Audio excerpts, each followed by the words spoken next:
미국 부통령 제이디 벤스가 이란과의 협상 결렬을 선언하며 복귀했습니다. 실익 없이 발길을 돌린 이번 전쟁은 사실상 미국의 패배이며 이로 인해 미국 내에서는 트럼프 대통령의 탄핵론까지 거세게 불고 있는데요.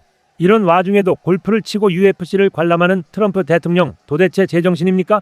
반면 이스라엘의 학살에 라이센스가 없다고 일갈하며 국격을 세운 이재명 대통령의 행보는 더욱 빛을 발하고 있죠. 급변하는 국제 정세 속에서 우리가 실익을 챙기기 위해 어떤 영리한 외교 전략을 펼쳐야 할지 오늘 영상도 끝까지 함께해 주시기 바랍니다. 조금 전에 들어온 속보부터 하나 전해드리도록 하겠습니다. 미국과 이란이 파키스탄에서 마라톤 협상을 진행을 했었는데요. 미국의 부통령 제이디 벤스 부통령이 합의에 도달하지 못했고 미국으로 복귀하겠다라고 발언을 했다라는 소식이 들어왔습니다. 그리고 이어서 미국의 레드라인을 이란 측에 매우 명확하게 밝혔다라고 또 전했다라는 소식이 들어왔습니다. 오늘 새벽까지 이제 3라운드로 이어간 협상이었습니다. 일부 심각한 의견차 확인했다라는 소식이 이란 매체 등을 통해서 나오기도 했었는데요. 실제로 영국에서 어떤 외신을 통해 이 호르무즈 해협 통제권 협상이 교착에 빠졌다 이런 관련된 보도도 나오기도 했었습니다. 그리고 이어서 12일 그러니까 이제 파키스탄이 우리나라보다 4시간이 늦기 때문에 이 파키스탄도 오늘이 지금도 12일에 해당하는데요.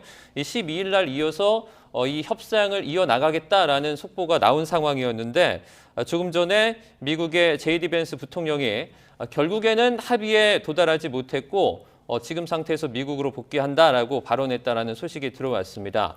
이어서 이제 미국의 어떤 레드라인, 그러니까 양보할 수 없는 그런 부분들을 이란 측에 매우 명확하게 밝혔다라고 전해지고 있습니다. 지금 중동 특사로 파견됐던 위코프라든지 트럼프의 사위, 그러니까 쿠슈너까지도 만약에 이제 제이디 벤스가 발길을 돌렸다면 같이 돌아가지 않을까 저희가 추측을 좀 해볼 수 있을 것 같은데요. 마침내 전쟁은 휴전의 이름으로 멈췄는데요. 그러나 이것은 해결이나 더 큰 불안을 잠시 덮는 상태에 불과하죠. 이란 국민들이 그렇게 원하는 종전과 평화까지 가려면 아직 갈 길이 멀어 보이긴 합니다. 트럼프는 세계 시민들 앞에서 정의를 실현했다고 큰소리치고 있습니다. 그들은 엄청난 화력을 동원해 이란의 지도자를 죽이고 어린이들을 죽이고 온갖 기관시설을 파괴했습니다. 이것이 정의라면 국제법은 무엇이며 주권은 또 무엇이겠습니까? 미국이 과연 더 이상 질서를 말할 자격이 있는가 묻고 싶은 심정입니다. 어떤 경우에도 힘으로 다른 나라를 침공하고 그 나라의 운명을 재단하는 행위를 정의라고 부르는 순간 세계는 힘센 자의 놀이터가 되어버릴 것이죠. 중동의 평화를 가로막고 있는 것은 바로 그곳에 주둔하고 있는 미군이 아닌가 싶습니다. 진정한 평화는 군함을 보낼 것이 아니라 미군이 그곳에서 떠나는 것이 아닐까요? 아직 완전히 끝난 건 아니지만 40일 동안 진행된 전쟁을 짚어보고 향후 전망을 살펴볼까 합니다. 오랜 생활 외교부에서 근무하며 전 세계를 다닌 분이시죠. 자칭 좌파 외교관 이경렬 전 앙골라 대사님을 모셨습니다. 어서 오십시오. 안녕하세요. 이경렬입니다. 잘 지내셨어요? 예. 요새 많이 바쁘시죠? 그렇지 않습니다. 괜찮습니다. 트럼프가 앞에 제가 쭉 말씀을 드렸는데 이제 이란의 10개항을 협상의 기초로 받아들이면서 이제 2, 3주 동안 휴전이 성립됐는데 이제 이란 전쟁이 끝났다고 봐도 될런지 영 마음이 좀 놓이지를 않아서요. 예. 그렇죠. 무엇보다도 우선 이스라엘이 레바논은 휴전 대상이 아니다 그러면서 아주 맹공을 퍼면서 방해를 했고 또 이로 인해서 호르무즈 해협이 다시 봉쇄되었고요. 미국이 또 이스라엘을 멈추게 하긴 하겠지만 아무튼 도처에 지뢰밭 같다라는 생각이 듭니다. 아무튼 이 휴전에 대한 간략한 평가를 좀 해주시고 시작할까요? 예.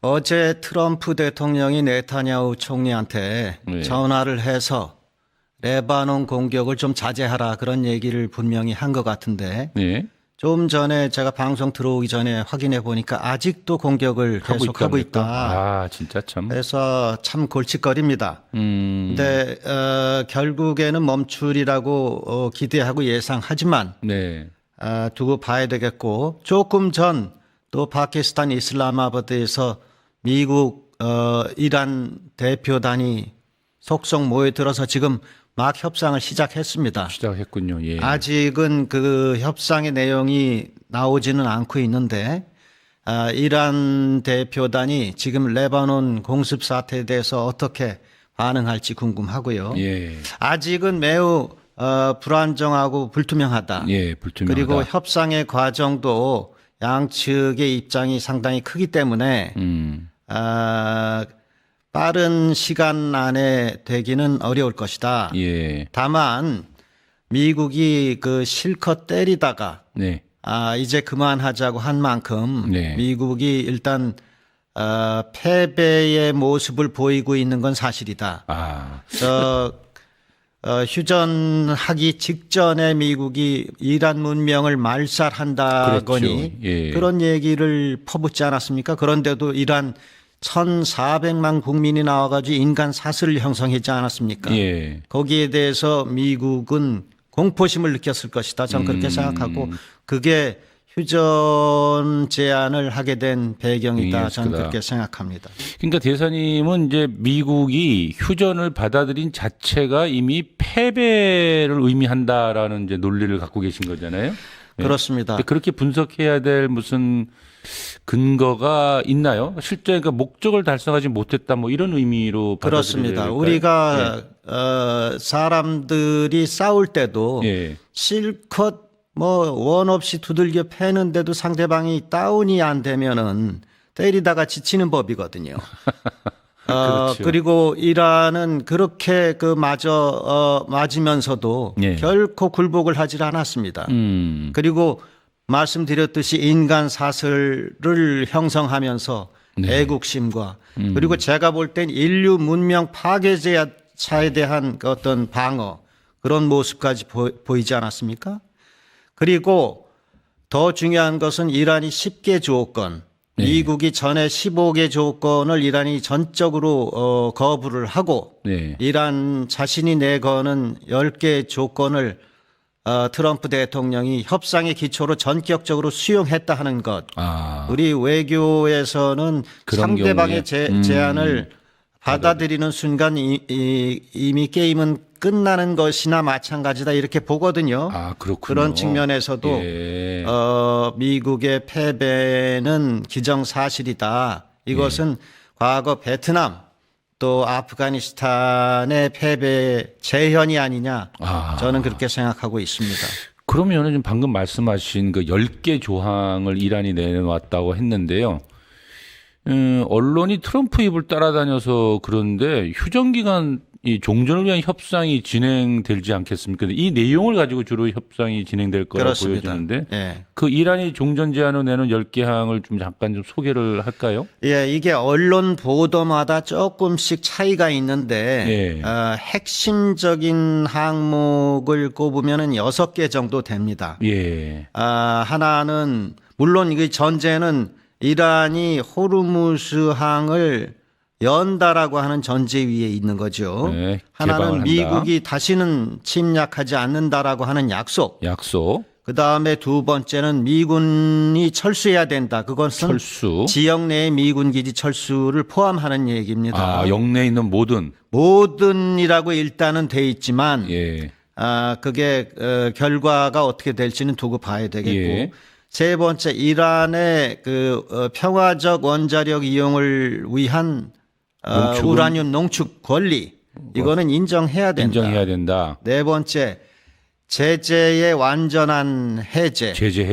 그다음에 동결 자산 해제. 뭐 이런 거가 되겠죠. 그다음에 다섯 번째 이게 또 중요한 얘기가 되겠습니다만은 호르무즈 해협의 통제권을 이란이 계속 유지한다라고 하는 것. 통행료 문제도 그렇습니다. 통행료 문제까지 포함해서 여섯 번째 이것도 민감한 사항이지만 미국 이스라엘의 배상 문제입니다.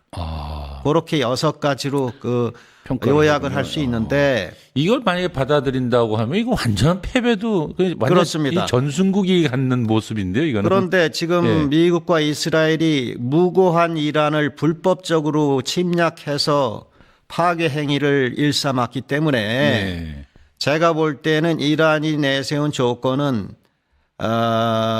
상당 부분 합리적이다. 저는 그렇게 생각하고 불법 침략자들이 상당 부분 책임을 져야 된다. 그럼 상당 부분이 어디까지냐? 네. 그거는 이제 협상의 결과가 얘기해 줄 텐데 예. 예컨대 미군 철수라든지 네. 배상 문제 이거는 미국이 전적으로 받아들이기는 어려울 것이고 그렇겠죠.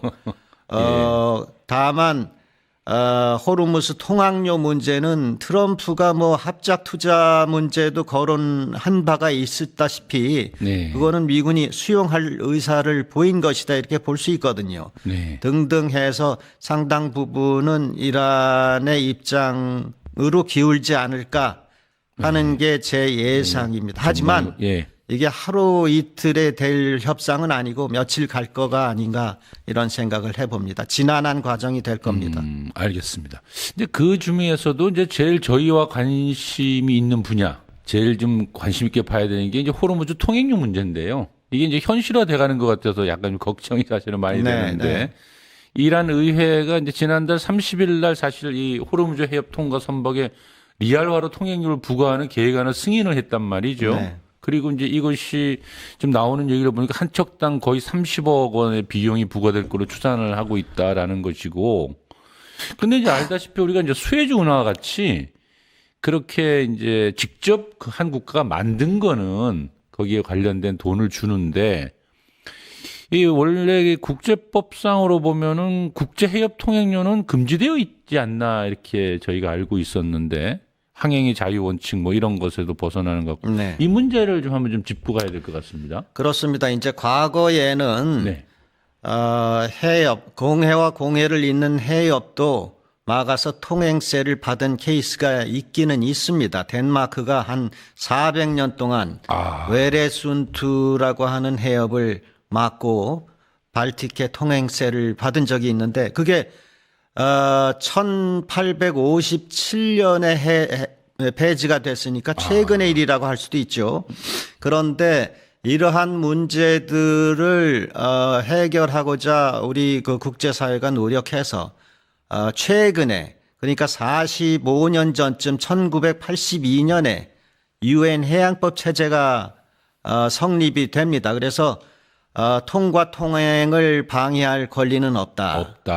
그래서 국제법으로 얘기하자면 이란의 해협 봉쇄 그리고 통행세 징수 방침은 법 논리하고는 어긋나는 측면이 분명히 있습니다. 예. 그러나 국제법이라고 하는 게 그 서명국들의 그 동의를 기초로 하기 때문에 그렇죠. 그런데 이란은 서명은 했지만 비준을 하지 않았거든요.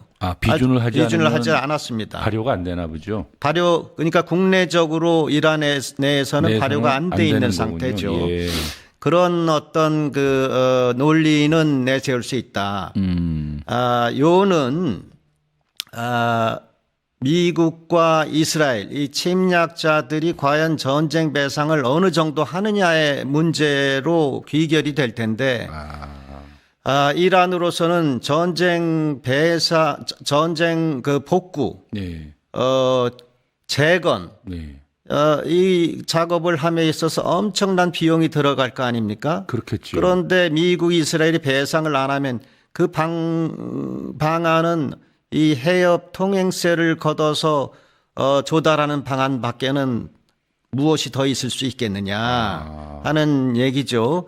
그래서 이 이란이 그 통행세를 받겠다고 강제를 했을 때 국제적으로 이걸 막아설 도리는 없습니다. 또 다른 전쟁이 아니라면. 그렇군요. 그래서 관련국들이 그 미국과 이스라엘이 배상을 할 가능성이 만약에 없다면 결국에는 이란의 특별한 사정을 감안해서 한정된 기간이나마 인정해 주는 방법도 가능할 것 아니냐. 어차피 이란의 그 복구 과정에서 국제사회에서 각종 지원이 들어갈 것은 뻔하거든요. 그래서 그 지원 대신에 이 통행세를 일정 기간 허용하는 것도 하나의 방법이 될 수 있다. 저는 그렇게 생각합니다. 무슨 말씀인지 충분히 이해는 되는데 근데 이제 사실 이게 우리나라 경제와도 직결되는 문제라서 그렇습니다. 굉장히 좀 걱정스러운데 어떻습니까? 뭐 그거 외에는 또 다른 해법은 없습니까? 그러니까 미국과 네. 미국과 이스라엘이 전부 배상하지 않는다면 다른 해법이 있을 수가 없죠. 그러니까 우리가 이란의 전후 복구 재건의 필요성을 인정한다면 말이죠. 예. 이란으로서는 그 엄청난 복구 비용이 반드시 필요하다. 그리고 이번에 그 이란 국민이 인간 사슬을 만든 것은 예. 비단 그 이란의 국가를 지키겠다는 애국심뿐만이 아니라 제가 예. 볼 땐 인류 문명 파괴자들을 몸으로 막으려고 했던 숭고한 의지의 표현이다 이렇게 저는 생각하는데 그러한 측면에서 이 통항료라고 하는 것은 우리 국제사회가 이란 국민의 희생에 대한 존중과 존경의 선물로 볼 수도 있는 문제가 아니냐 그렇게 생각을 합니다만 다만 말씀하신 대로 통행세가 진짜로 실행이 될 경우 국제 유가에 미치는 영향은 상당히 강하게 나타날 것은 분명한 만큼 우리가 그 통행세 문제는 임시적인 것으로 한정적인 것으로 허용을 하고 중장기적으로는 이 호르무즈 해협의 자유통항 문제를 규율할 수 있는 국제적인 가버넌스 체제가 도입이 돼야 된다 이렇게 생각을 합니다. 예, 알겠습니다. 근데 이게 참 황당한 게 근데 트럼프의 발언인데요. 그러니까 이란이 그 호르무즈 해협을 막고 그래서 통행료를 받아서 재건 사업에 쓰겠다라고 하는 논리는 충분히 지금 이해가 됐는데 그런데 거기서 갑자기 트럼프가 이란과 호르무즈 해협을 합작 사업으로 하자. 뭔가 느닷없이 이제 반띵하자라는 얘기를 끄집어냈는데 예. 그러면서 큰돈 운운하면서 돈을 벌 수 있다. 황금기가 다시 올 거다. 뭐 이런 얘기. 그러니까 난 이게 트럼프의 아이디어 차원이지 아니면 실제로 현실화될 수 있는 문제인지 상당히 좀 어렵게 만들었고 그러니까 전쟁을 하면서 그렇게 많은 사람들을 죽여놓고서 또 돈 벌 궁리를 하는 모습을 보면서 참 경악스럽기도 하고요. 네. 그렇습니다. 이게 현실화 될 수 있는 문제입니다. 이란이 동의한다면. 이란만 동의하면 그러나 예. 이란은 이번 과정에서 우리가 보아왔듯이 엄청난 문명 국가입니다. 성숙한 시민 의식도 있는 나라고 미국은 자기가 쑥대밭을 만들어 놓고 그곳에서 돈벌이를 하겠다는 아주 악질 강도의 심보를 보이지 않습니까? 그러게요. 이것을 예. 저는 성숙한 문명국 이란이 받아들일 가능성은 제로에 가깝다. 받아들일 그러니까 수 없다. 결론은 현실화되지 않는다. 예. 그 얘기는 반팅은 안 되고 예. 이란이 임시적으로 한정적인 기간 동안 전후 복구 비용을 거기서 마련하는 방안이 될 수 있을 것이다. 이렇게 생각합니다. 알겠습니다. 미국이 그러니까 트럼프가 아무리 돈을 벌고 싶어도 그 방식은 어려울 거다. 네. 그런데 말입니다. 이번에 이제 보면은 이제 호르무즈에 묶여 있던 일본이나 프랑스 선박들 이제 네.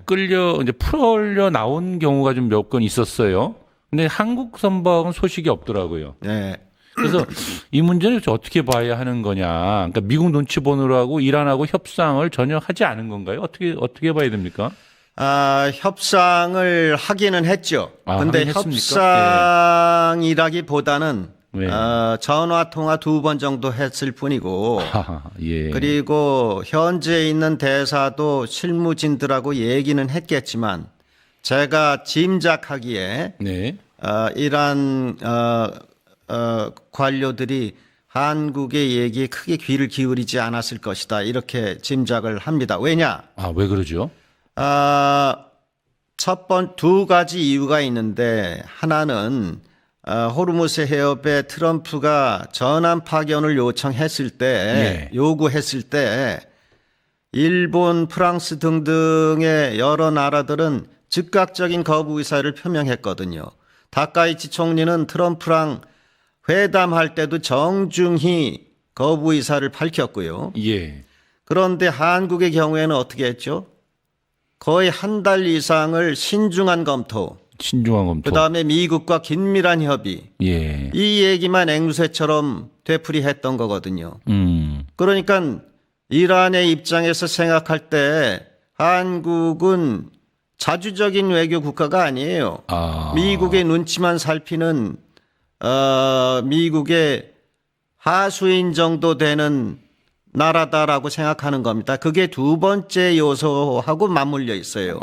그게 뭐냐면은 과거에 5, 6년 전에 이란으로부터 우리가 석유를 산 대금 약 70억 달러 이거를 안 줬죠. 예, 그 미국의 눈치를 보느라고 주지 못하고 우물쭈물 몇 년을 했습니다. 그랬죠. 결국에는 못 주고 2023년에 카타르로 보냈는데 그것도 우리의 노력으로 된 게 아니라 미국과 이란의 수감자 맞교환 프로그램의 일부로서 그게 제3국으로 풀렸던 것인데 예. 그 돈도 카타르에 지금 묶여 있습니다. 그렇죠. 요는 그리고 조현 장관이 이란의 아락치 외교장관하고 두 번 통화를 했어요.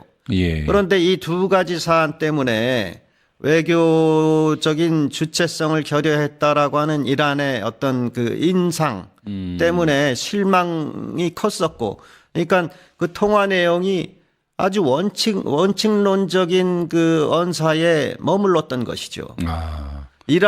일본이라 프랑스 등등은 아락치 외교장관이 바로 그 해제 조치를 하겠다라고 하는 약속까지 했었거든요.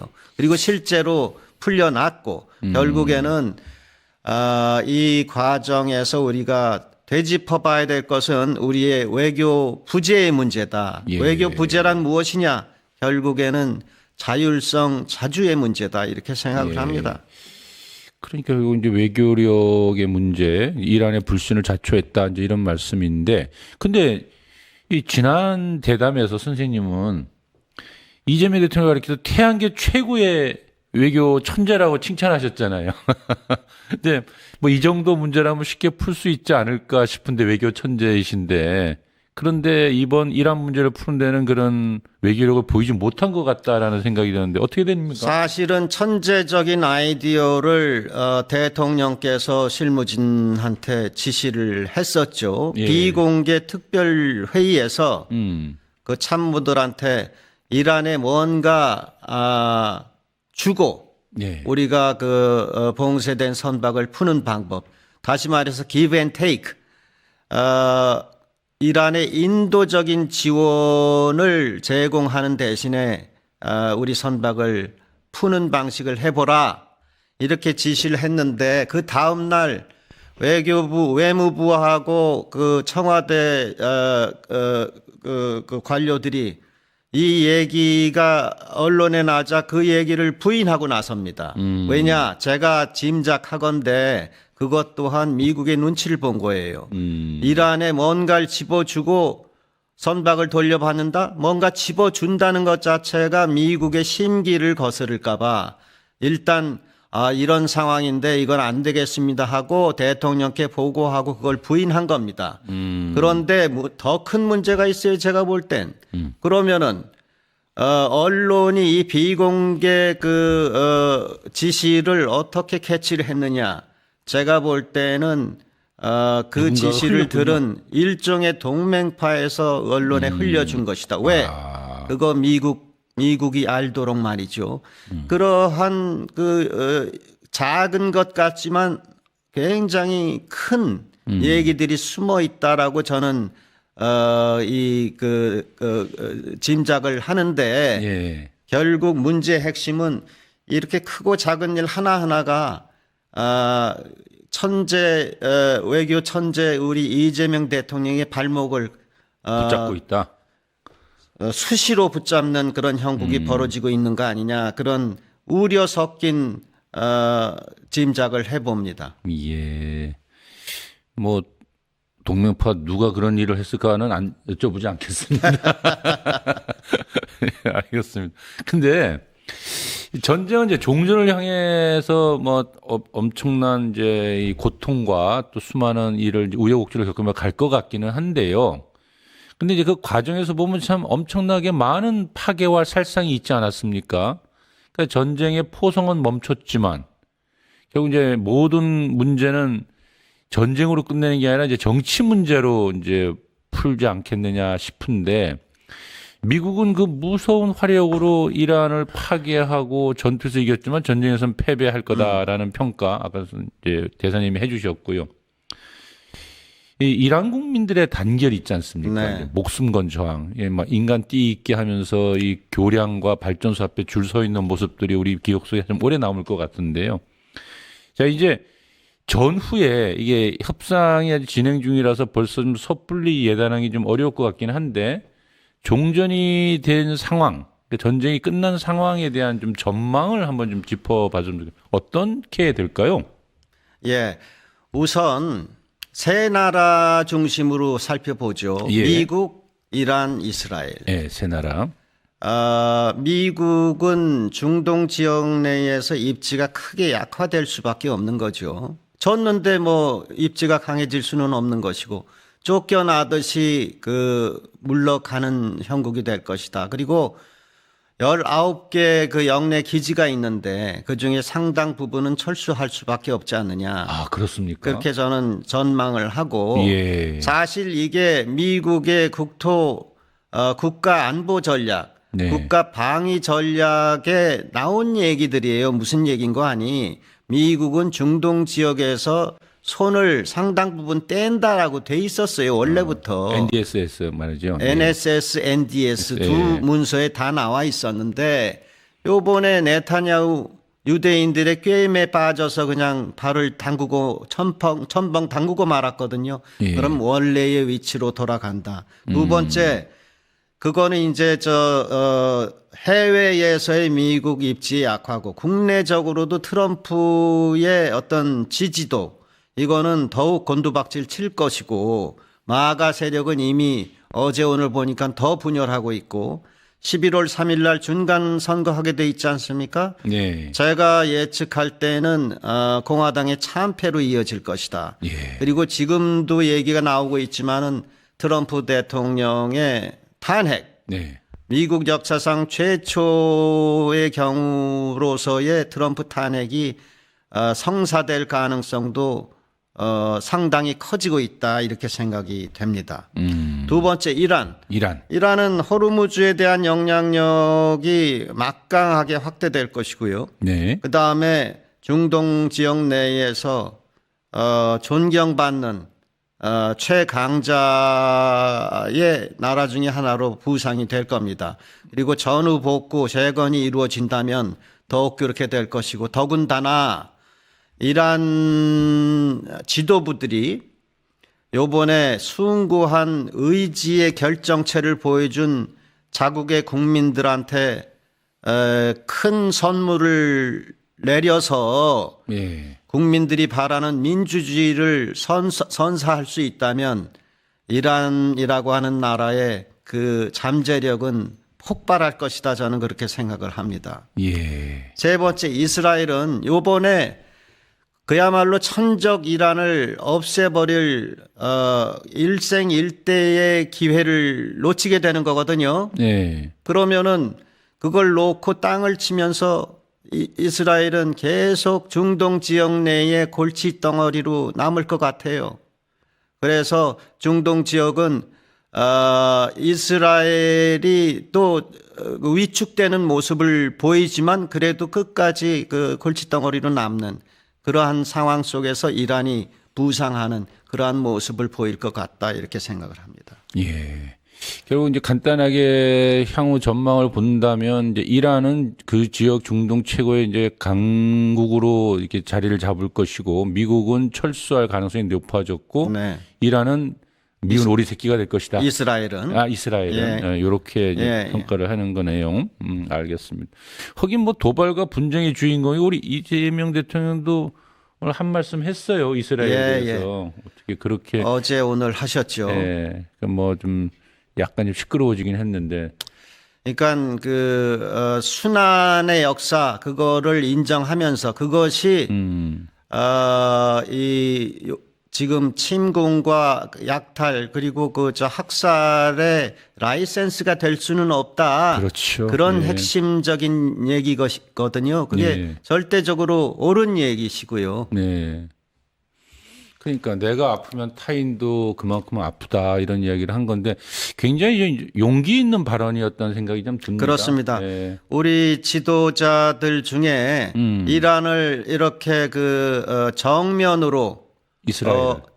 죄송합니다. 이스라엘을 예. 정면으로 비판한 발언은 잘 없지요. 역사적으로 전무하지 않나 이런 생각을 해봅니다. 예, 정말 참 저도 굉장히 좀 이렇게 마음에 와닿았던 것이 이스라엘의 저런 그 도발 분쟁 그리고 학살 장면을 보면서 정말 참 수도 없이 여러 번에 걸쳐서 화가 났었는데 그런 것을 좀 시원하게 대통령이 탁 짚어주니까 참 네, 감동이었습니다. 저도 이스라엘에서 근무한 적이 있었는데 예. 제가 이스라엘 국민들 유대인들을 존경합니다만 예. 다만 타인에 대한 배려가 부족하다는 측면은 아쉽게 남아 있습니다. 네, 알겠습니다. 이제 좀 다른 이야기로 좀 가는데 이게 전혀 다른 이야기도 아닐 것 같아요. 약간 연관도 있을 것 같긴 한데요. 이제 마크롱 대통령이 이제 한국과 일본을 방문했어요. 아주 최근에. 근데 마크롱은 이제 작년에 중국을 방문했고 아시아 주요 3국과의 포괄적 협력 관계에 대한 틀을 마련한 바가 있는데요. 근데 이번에 일본과 한국을 온 게 왜 왔는가를 한번 짚어봐야 될 것 같아요. 의미가 있을 것 같은데. 기본적으로 네. 프랑스는 아태 지역 그동안 대서양 중심의 외교를 중점적으로 추진해온 나라였습니다만 그리고 동시에 미국과의 그 독자적인 외교를 추진하는 나라로서 그동안 조금 소홀했던 아태 지역에서의 어떤 그 외교 관계의 확대 및 강화 그것을 위해서 일본에 이어 한국을 왔는데 특히 한국에 대해서 매우 그 강력한 협력의 의사를 밝혔고 또 우리 대통령을 오는 6월 달 에비앙에서 열리는 G7 정상회의에 초청하지 않았습니까? 예. 우리로서도 프랑스, 브라질, 캐나다 등 인도네시아 등 그 중견국들과의 그 외교적 지평 확대가 필요한 시점이라서 이게 양국의 이해관계가 딱 맞아떨어졌다 이렇게 생각이 되는데 프랑스는 마크롱 대통령은 우리 이재명 대통령하고 회담할 때 이런 얘기도 했어요. 미국도 아니고 중국도 아니고 우리 한국이 제3의 길을 갈 것 같으면 프랑스가 열렬히 환영하겠노라. 우리 국내 언론엔 잘 안 났는데 예.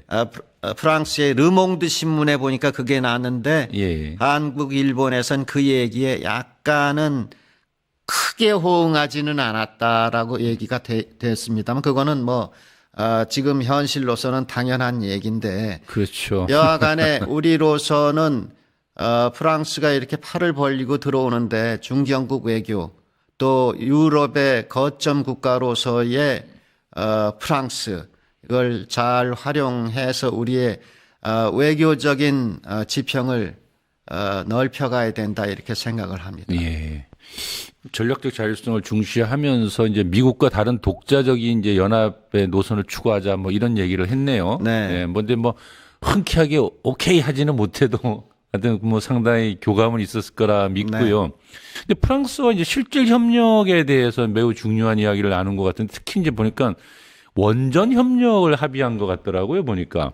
근데 한수원과 프랑스의 그 오라노 그리고 또 프라마툼 그 협력 이제 MOU를 체결하지 않았습니까? 네. 알려져 있기로는 이제 오라노는 세계 최고급 그 핵주기 업체로 예, 우라늄 채굴부터 농축, 재처리 뭐 이런 것들을 핵연료 전주기를 다루는 회사고 프라마툼은 이제 원자로 설계 연료제이며 세계 최강자 중에 하나죠. 그렇습니다. 예. 그렇습니다. 요번에 양국 간의 실질 협력이 여러 가지가 있는데 예. 그 중에서도 원자력 분야는 가장 눈에 띕니다. 왜냐하면은 양국이 다 원자력 강국이에요. 예. 다만 프랑스는 핵주기를 완성한 나라고, 핵주기라고 하는 게 우라늄의 채굴부터 시작해서 농축, 그 다음에 원자력의 가동, 그 다음에 거기서 나오는 사용 후 핵연료의 재처리, 다시 그것을 연료화해서 원자로에 넣는 과정. 그렇게 한 바퀴 뺑 돈다 해서 핵주기라고 그러거든요. 핵사이클. 네. 그런데 한국은 전 세계 5위권에 있는 원자력 강국이면서도 핵주기가 안 돼 있는 아주 좀 민망한 상태에 있다. 그 이유는 한미 원자력 협정의 제한성에 있기 때문입니다. 한국과 미국이 1974년에 맺은 원자력 협정이 있는데 예. 거기에 따르면 한국은 농축도 재처리도 못하게 돼 있어요. 아이고. 그런데 예. 이 한 프랑스 협력이 중요하다는 게 무슨 뜻인고 하니 1990년대 초반인가요? 양국 간에 맺어놓은 원자력 협정이 있습니다. 예. 거기에는 한국이 농축도 해도 되고 재처리도 해도 된다고 돼 있어요. 한국과 그러니까 프랑스 간에 맺은 협정에는 그렇습니다. 예. 그러니까 앞으로 미국에만 원자력 협력을 몰빵할 게 아니라 프랑스하고도 긴밀히 협력해서 우리가 농축 재처리 할 수 있는 가능성을 열어야 됩니다. 그리고 우리 핵 잠수함 예. 거기 미국 트럼프 대통령한테 이재명 대통령이 뭘 달라고 그랬습니까? 핵잠 기술을 달라고 그랬나요? 아닙니다. 핵잠에 들어갈 연료를 달라고 그런 거거든요. 그게 농축 우라늄인데 60%짜리. 프랑스에서 받으면 돼요, 사실은. 이론적으로 얘기하면. 물론 이렇게 됐을 때 미국에서 눈살을 찌푸릴지 모르나 예. 우리가 진정한 자율성을 가진다면 프랑스하고 하면 됩니다. 그래서 실제로 하고 말고의 문제는 우리의 선택인 것인데 그 가능성의 지평을 크게 열어 제쳤다 하는 측면에서 이번 원자력 협력은 의미가 크다 이렇게 생각을 할 수가 있습니다. 알겠습니다. 그 뭐 아주 참 중요한 이야기이긴 한데 참 미국과의 원자력 협정을 깨버리고 프랑스와 그 길을 갈 수 있을까에 대해서는 저는 여전히 좀 약간 아닙니다. 그걸 깨버린다는 소리가 소리가 아니라 예. 양자를 같이 간다는 같이 얘기입니다. 간다. 예, 알겠습니다. 근데 이제 트럼프가 있지 않습니까? 이번에 이 전쟁 과정에서 동맹국들한테 엄청나게 섭섭함과 분노를 그냥 여과 없이 터뜨렸는데요. 나토에다가 수조 달러를 썼는데 도와주지 않았다. 막 이런 이야기도 했고요. 또 나토 뒤끝이 장렬해가지고 지금 뭐 보니까 이 나토 군인들을 재배치하겠다고 미군들을 특히나 보니까 스페인하고 독일에 대해서 아주 섭섭함을 많이 이야기하는 것 같아요. 그래서 이런 것들이 굉장히 우리한테도 주는 이제 함의가 있는데 특히 또 한국에 대해서는 딱 찍어가지고 우리가 4만 5천 명씩이나 말이지 군인을 주면서 지켜주고 있는데 요번에 도움이 되지 않았다 막 이런 발언도 하지 않았습니까? 네. 잠깐만 그 발언 잠깐 보고 갈까요? 예. Let South Korea, who was not helpful to us, by the way, let South Korea, we only have 45,000 soldiers in harm's way over there right next to a nuclear force. Let South Korea do it. 네. 어떻게 보셨어요? 우리말에 이제 친구 따라 강남 간다. 예. 그런 말이 있습니다만은 친구 따라 강도질 할 수는 없는 거 아니겠어요? 맞습니다. 이 동맹이라고 범죄의 공범이 될 수는 없는 일입니다. 이번 맞습니다. 예. 미국의 이란 전쟁은 기본적으로 전쟁 범죄예요. 불법적인 침공이고 트럼프의 발언이 한편으로는 또 4만 5천 명을 거론하면서 주한미군 철수를 의미하는 듯한 그런 느낌도 주고 있는데 그런데 우리 언론도 이제 성숙해져 가고 있는 것 같아요. 그게 옛날 같으면 주한미군 철수 대문짝만하게 호들갑을 타이틀을 뽑아내고 호들갑을 떨고 겁을 주었을 텐데 이제는 그런 것도 보이지 않고 한국인들의 상당수 대다수가 이제는 그런 말이 직접적으로 나왔다 할지라도 의연하게 대처할 것 같습니다. 그래서 4만 5천 명 발언이니 섭섭하다느니 이런 얘기에 대해서 우리가 크게 신경 쓸 필요가 없는 별 가치 없는 발언이다. 저는 그렇게 생각합니다. 아니 뭐 사실 또 3억 5천 명도 아닌데 자꾸 3억 5천 명이라 하고 그러죠. 일부러 그러는 거죠. 일부러. 근데 이재명 대통령이 얼마 전에 그 미국의 상원 의원들 4명이 찾아왔을 때 만났지 않습니까? 그 미국 공화당의 톰 틸리스 네. 의원, 존 커티스, 민주당의 진 셰인, 그 제키 로젠. 예. 이 의원들을 만났을 때 그때 이재명 대통령이 무슨 말씀을 했냐면 그 뭐 한국이 군사비 증액도 하겠고 또 전시 작전 환수도 해서 미국 부담도 줄여주고 우리 자체로 지키겠다 이런 발언을 했잖아요.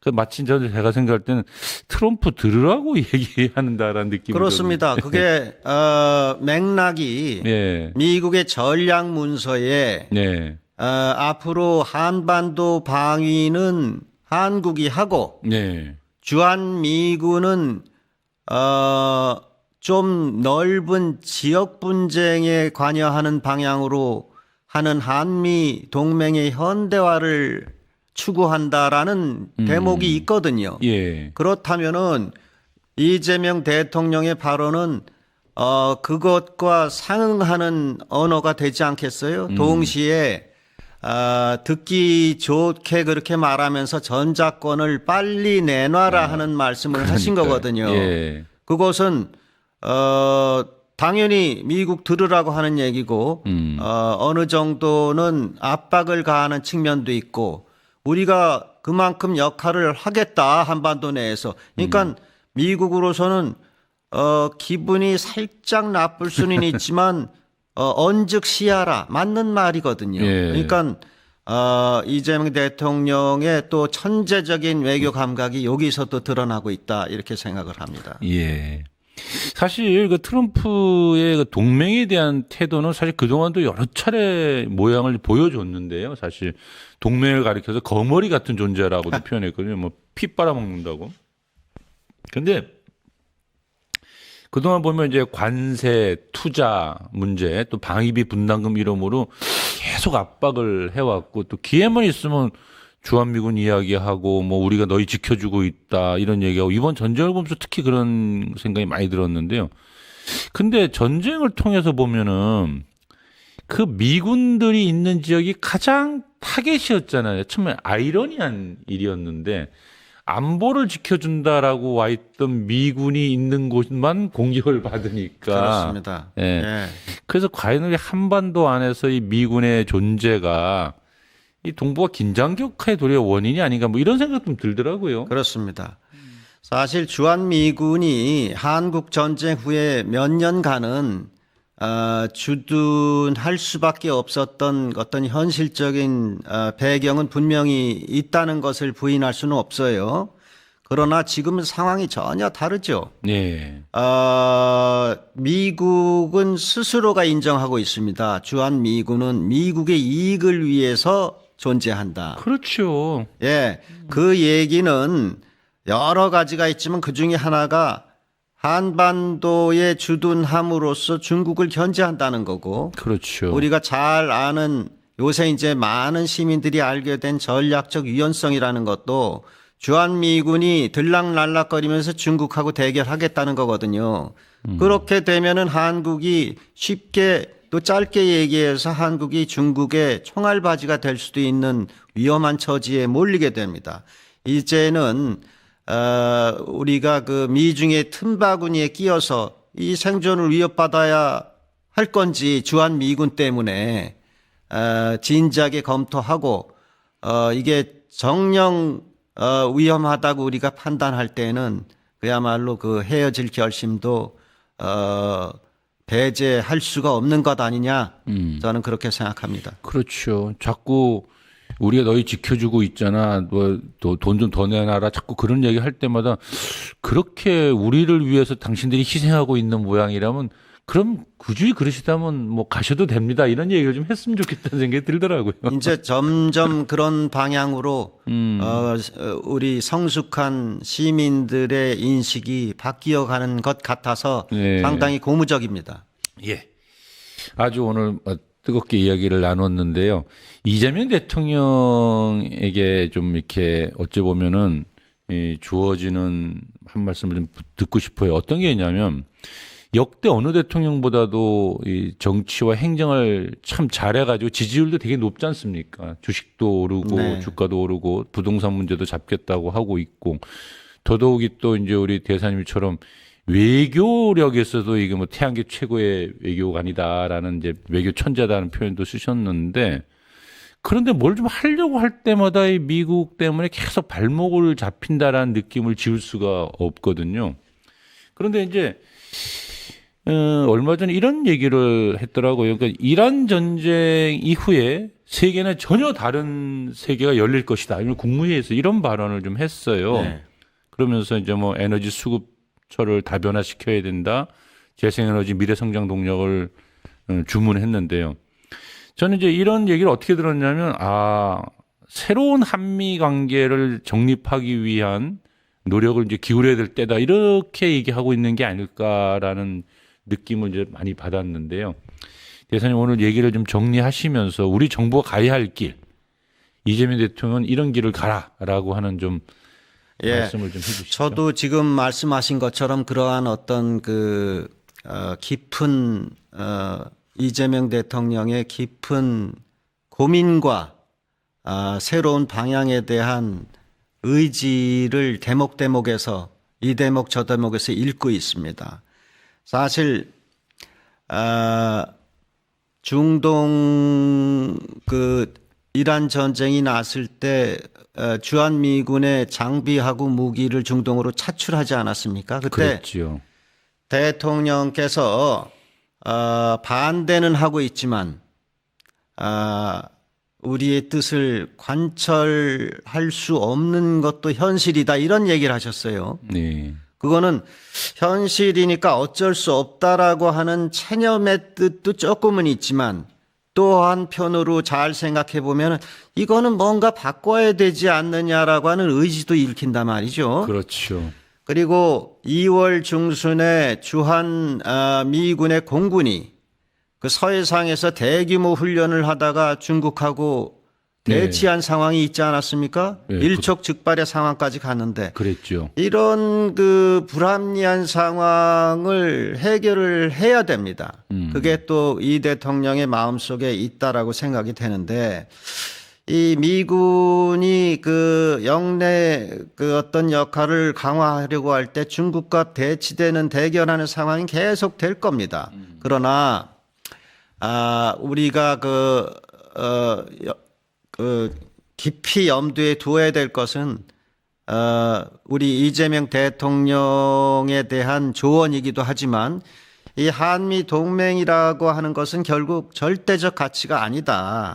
우리 국익을 위한 수단에 불과한 것이 아니냐.